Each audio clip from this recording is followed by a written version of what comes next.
Alrighty, hello everybody. My name is Dominic Alegrete, and my presentation today is going to be breaking into cybersecurity and pretty much talking about my untraditional path and the blueprint you can take to be able to get into the industry.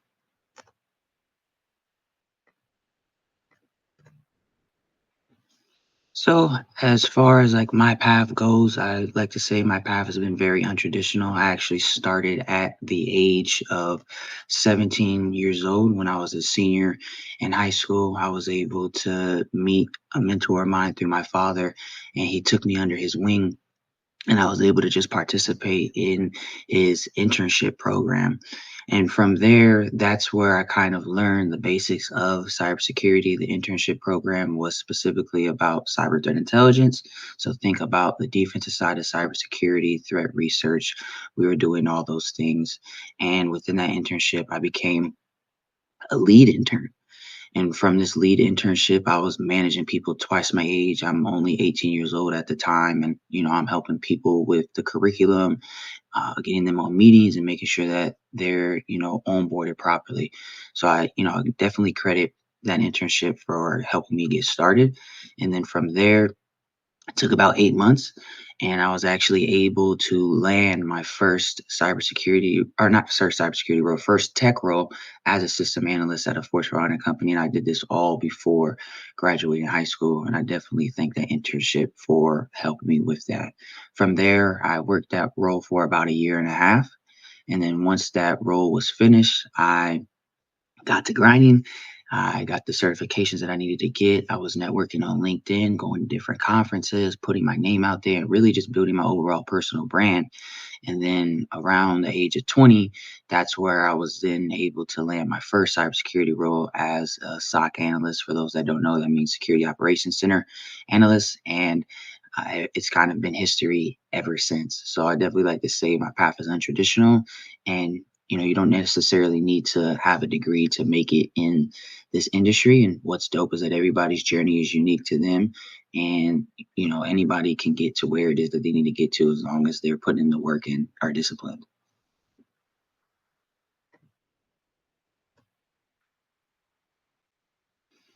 Next, we'll go over pretty much now we're going to get into like the actual blueprint. So it's going to be a mixture of things that I've done along with the things that you can do to help better your chances of getting into cybersecurity.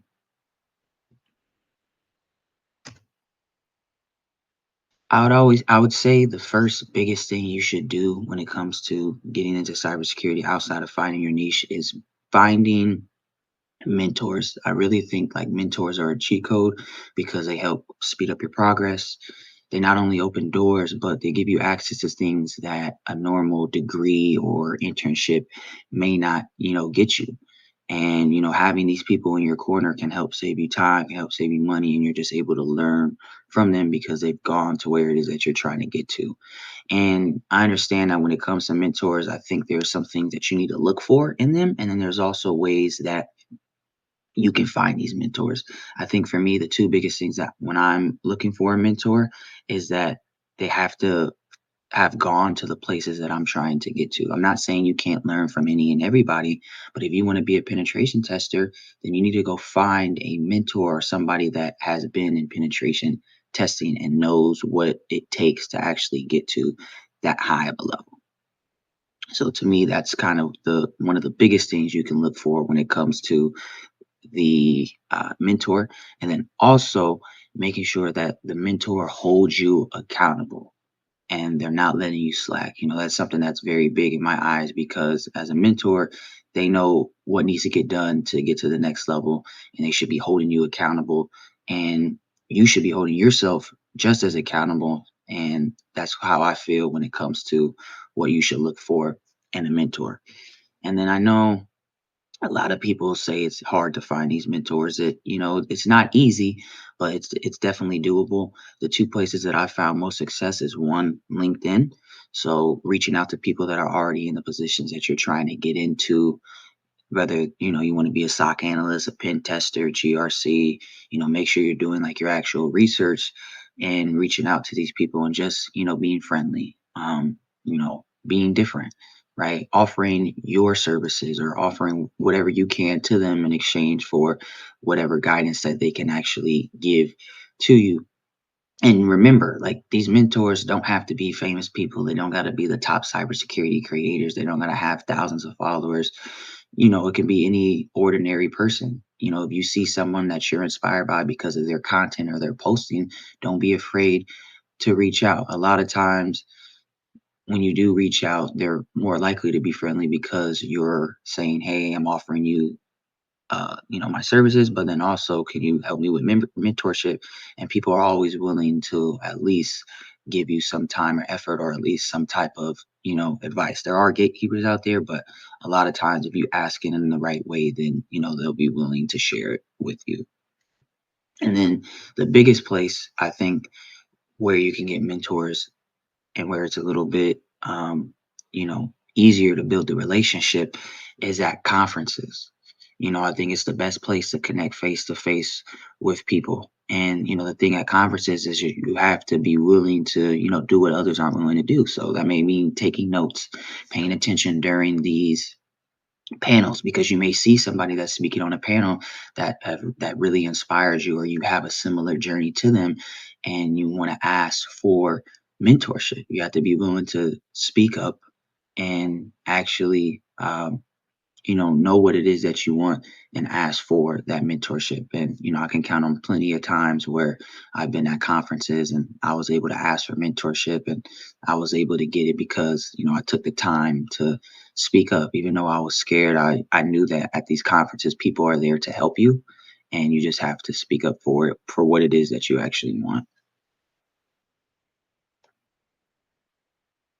Next, finding your niche and learning the fundamentals, I feel like, is the next best step. Cybersecurity is very diverse, it's very broad. There's a lot of domains within the industry, right? You have penetration testing and ethical hacking, you have compliance, you have cloud, you have defense and security.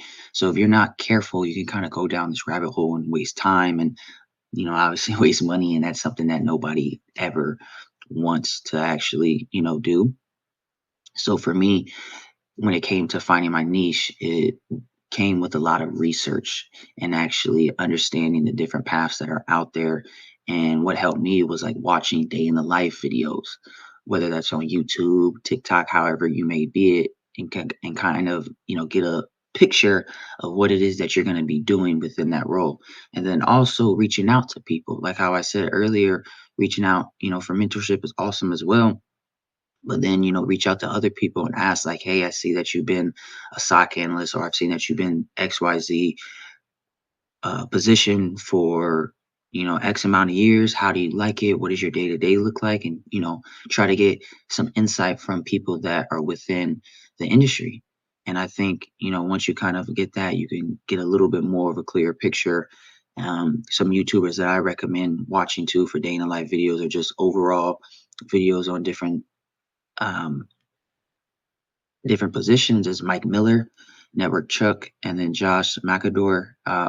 McAdor is a good one as well. And then also, when you are dealing with your niche, make sure that you're passionate about it. It's something that aligns with your interests, and then it's also related to some of the skills that you've developed in other roles as well that can be transferable. And then mastering the fundamentals, I feel like, is another key concept, because people like to skip the basics and jump straight into the tools. And, that shouldn't be the case. The basics are always going to show up in wherever you're at. Like, I can count on so many times being a SOC analyst where I'm looking at, logs, and I'm seeing the different ports and things like that. You should understand what those things are. When it comes to the fundamentals, I think it's gets broken down into a few categories. So you have your networking basics, so the different types of networks, how devices communicate within the network, what ports and protocols are companies and networks using to have resources communicate from point A to point B. Someone in an interview is asking you, "Hey, what's port 443?" or "What's RDP?" You should be able to answer these things because you've been studying and learning the networking basics and fundamentals revolving around that. I also think understanding operating systems is important. So, Windows, Linux, Mac OS. I'm not saying you have to learn how to code or like build them or anything, but you should at least understand like the layouts of these systems, what they look like, know how to like actually use them and operate within them. And then I also feel like it's important as well to like understand maybe some of like the file paths or the types of attacks that'll be happening on a Windows versus a Linux versus like a Mac computer. And then also when it comes to fundamentals, understanding the types of attacks that are out there, the types of malware, and understanding kind of the threat landscape as a whole. And I think another important thing that's overlooked too with the fundamentals is understanding like the news and actually being able to stay up to date. I think it's very important that you have to stay up to date. And that's a fundamental skill you should learn because cybersecurity is always evolving. There's things that are changing every second of every minute of every day.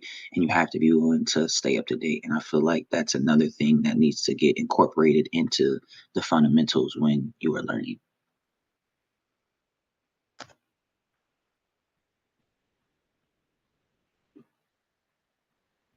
Now, I wanted to get into the hands-on experience and certifications. I think nowadays some people think that you can't get experience because you have to have a job. That's not the case. There's so many free resources out there and ones that are affordable, especially even on like YouTube or just doing a simple Google search. But hands-on experience is what's going to separate you from the pact. It's going to show employers that, like, hey, this person is taking it serious and is actually doing the necessary things to, level themselves up because you only can do so much until you actually get into the role itself. And when it comes to hands on experience, there's a lot of avenues you can take. You can do internships or externships if you don't have the ability to, land any of those labs projects, different simulations, those are all going to help you gain real world experience when it comes to cybersecurity. I know a lot of the projects that personally did was around defensive security. So I used to write cyber threat intelligence reports, create different presentations on frameworks like the cyber kill chain or NIST, and then even spinning up different home labs with certain security tools that I know how to be using on the roll. For example, I had a lab that I did that was on with Splunk. So those are some of the things that I definitely recommend or that I've done. And then as far as like a few examples that are some simulations and different paths that you can take when it comes to getting these hands-on experience, Let's Defend is a good one. Try Hack Me is a popular one as well. Hack the Box. Hack the Box is more so for like ethical hacking. Try Hack Me is like a mixture of it. And then Let's Defend is like solely pretty much the same thing, but it's geared towards the defensive side of cybersecurity. So think, incident response, SOC analyst, cyber threat intelligence analyst, things of, that nature. And then as far as like hands-on experience goes, that's awesome and great. And then, certifications can be another avenue, but I think they're great. They're good to like learn foundational knowledges and different tools of that nature, but they need to be done the right way. Make sure you're taking your time when you're actually learning these certifications and studying for them. Don't just take it to just memorize these answers. Really take it to soak up the knowledge so then you're able to speak to it in an interview or you're able to actually implement those things when you're on the job itself. And specifically for me, the certs that I've gotten over the years is CompTIA Security Plus, Splunk Core and Power User, AZ900 and SC900 from Microsoft, and then CompTIA CYSA. Um, I would like to say when it comes to certifications, it all depends. I think getting the Security Plus is definitely a great starter cert and gives you foundational knowledge. And it's really great too if you're trying to get into government tech because to be able to even touch a computer, you have to have Security Plus. And then from there, I think the certifications are determined by your niche and what it is that you want to do. If you're a pen tester, you may go after maybe CEH or EJPT. So it just depends on your actual role and what you're trying to do, and that'll kind of depend on the search you would get after that. But Security Plus is definitely a great foundational starter cert to start with. And the cool kicker and like what really can make you stand out is when you pair both hands-on experience and certification together. Because just because you have a cert doesn't necessarily mean you'll get a job, and it doesn't necessarily mean that you know what you're talking about. But if you could say, hey, I have this certification to give me credibility, and then I also have a home lab backing it up, and I can explain my thought process and what I was doing through both, then that makes you even stand out more when it comes to being a candidate for the role.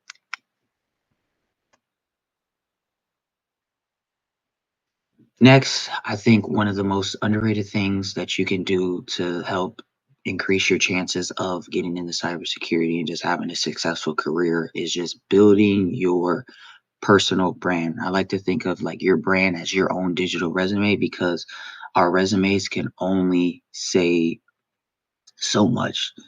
And you need to make sure that when you are building this online presence, you're making it count by not only showcasing like your skills and what you can do, but then also showing like your personality. Because at the end of the day, yes, these companies care that you need to do the job and they're hiring you to fit a role, but they're also seeing who you are as a person, and do you fit in with the culture.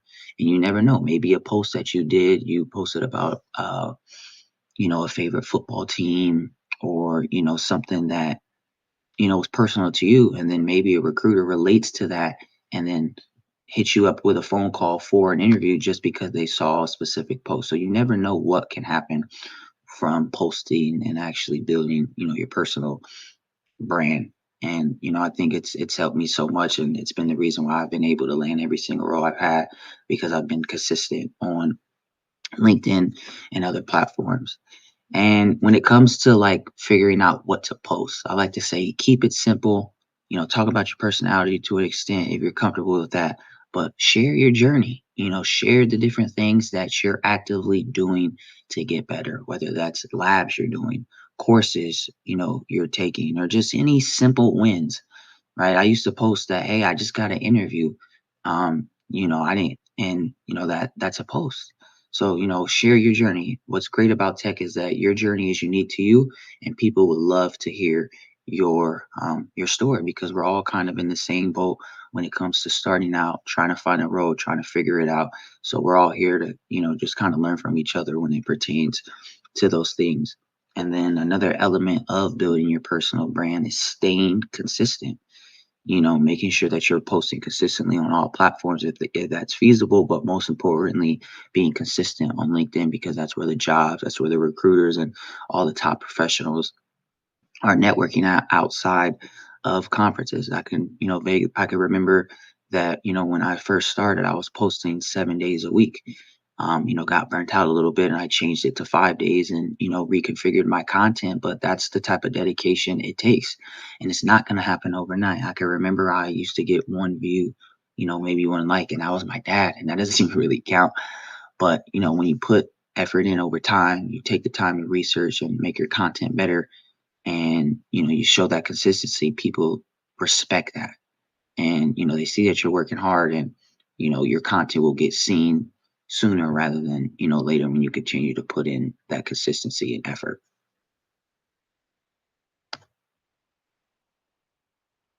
And then another big thing that I feel can help with getting into the industry is networking. I know it may sound cliche, and you've probably heard it before, where you say, "Oh, it's not what you know, it's who you know," and that truly um, is what it is. And I think what people get confused about networking is that they have to start at the top and like go to these crazy big conferences, and that's how they think that's the only way they're able to network and connect with people. But that's not the case. I always say start with a plan and start small. If you're not comfortable or you don't have the experience yet, just start on LinkedIn. Start by going into, your network, or going onto LinkedIn and looking for people that are within the industry, whether it be content creators, people that have taken the time to, elevate themselves within the industry, whoever it may be. Take the time to connect with them, engage with their content, leave comments, really try to build rapport with these people and have different conversations over LinkedIn, so then you can build that relationship. And over time those things can lead to referrals. They can lead to other opportunities that can come from that, but you have to be willing to put yourself out there, connect with people, and actually show that love and engage with people's content. And I mean, really engage, not just leave a comment that says great job, but like ask questions, give an analysis on, the post or whatever it may be. And people, will respect that and tend to engage with you back, which is, another great thing. And then I would say from there, you can move up to like local meetups within your city, unless you're living in like Antarctica or something. Your city should at least have some type of tech meetups that they do. It may not be specifically cybersecurity oriented, but it's most likely going to be tech oriented. And that's where you can start there and just, meet peers in person and get comfortable with being able to talk to people in person, because at the end of the day, it's all a relationship game and you have to be willing to, do that. And from there, once you've built the experience, once you've gained the confidence and you can actually start to like offer things and things of that scenario, then I would say move to like conferences. This is where you can really build those stronger in-person relationships and, be able to connect with people, long term, that have been in the industry and that are actually like killing it. I've met so many people at different conferences, gotten podcast opportunities, and just have made, wonderful friends because we're all like-minded individuals, and I took the time to just go up to them and say hi. I think another thing about conferences is people think that they can be scary, and they are, but at the end of the day, just, say hi. I know it can be nerve-wracking, but you never know what that can just lead to. Everybody at a conference is trying to help you in some form of way, whether that's a speaker giving you guys knowledge, whether that's companies coming to recruit for different roles. Everybody's there for a reason, and just kind of shift your mindset when it comes to that.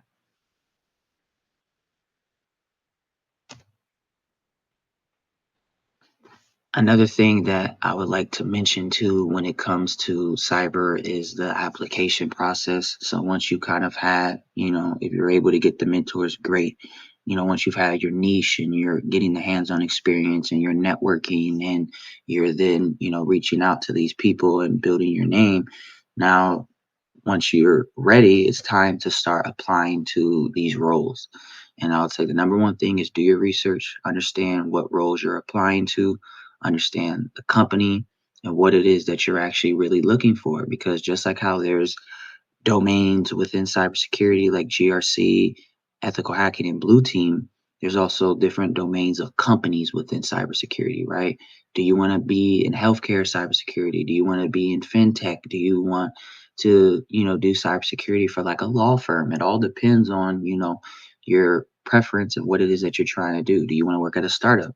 So you have to be willing to, do that research. And a lot of times you can find information if you just go to the company's direct website, or you go to LinkedIn and look at different posts that people are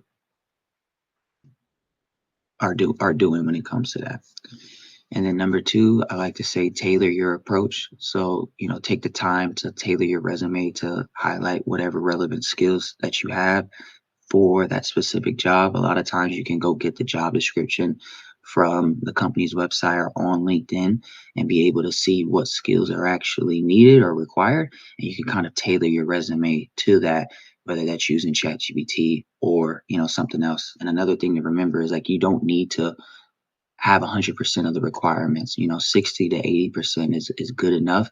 And like I said, if you're building your brand and being consistent, that overall presence can help actually shape your trajectory, but then also make a difference in standing out when it comes to the different candidates.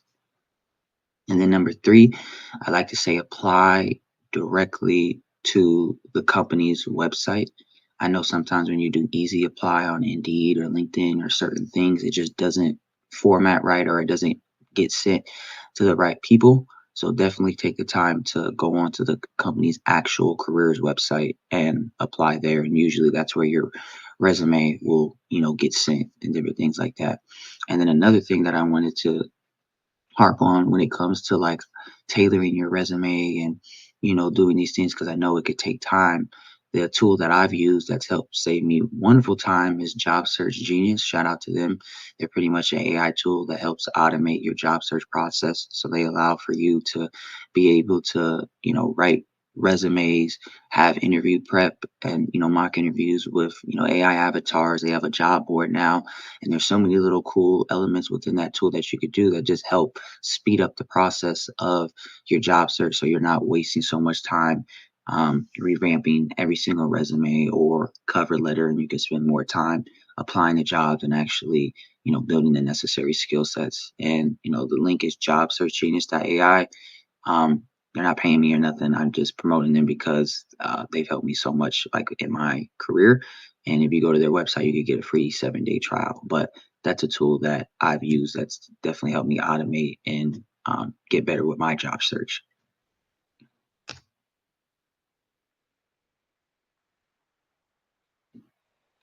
And then here are just some tools. If you guys want to take screenshots, I'll also try to put them in the chat. But these are some of the tools that have just helped me when it comes to the different elements of getting into cybersecurity. For the hands-on experience, definitely Let's Defend.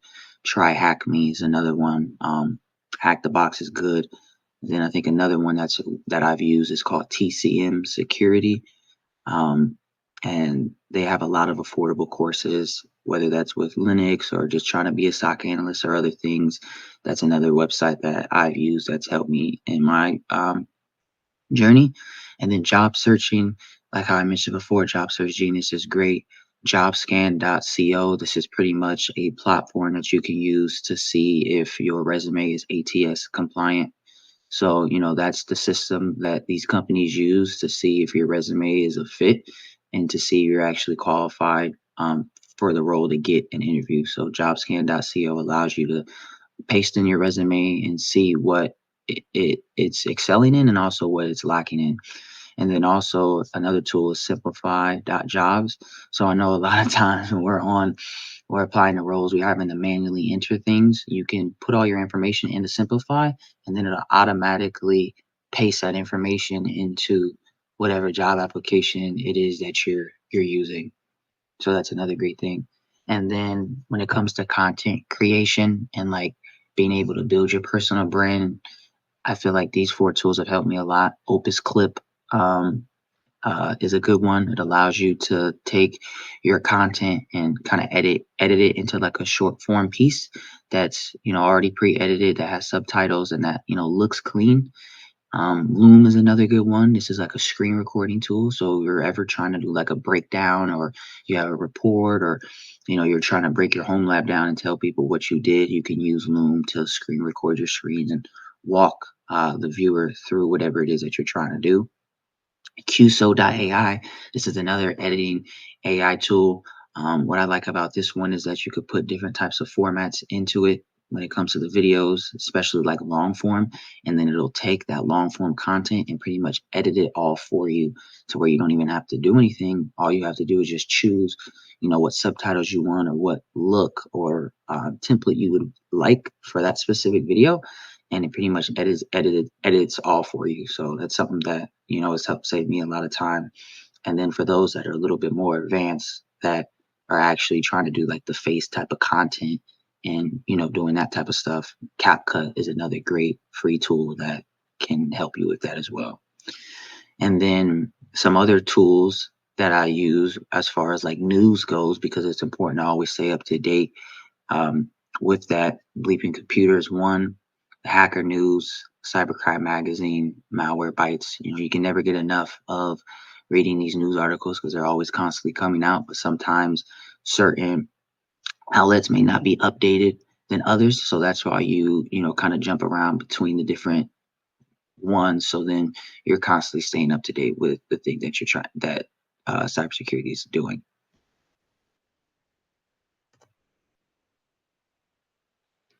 And that's pretty much it for my presentation. Apologies again for the showing up a little bit later than expected. Just had some technical difficulties and got the times confused a little bit. But if you're wanting to connect with me and see my journey here, all my socials that I have, the biggest place that I'm on is LinkedIn.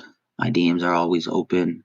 I've also put out a newsletter that I do once a month where I just give my updates on my journey, share the latest cybersecurity news, health and wellness tips, along with the things that I'm actively doing to become the youngest in charge, but also help put my family and financial freedom status. So, if you're interested, I would definitely recommend subscribing to that. And then here are all my other links where I post my content consistently.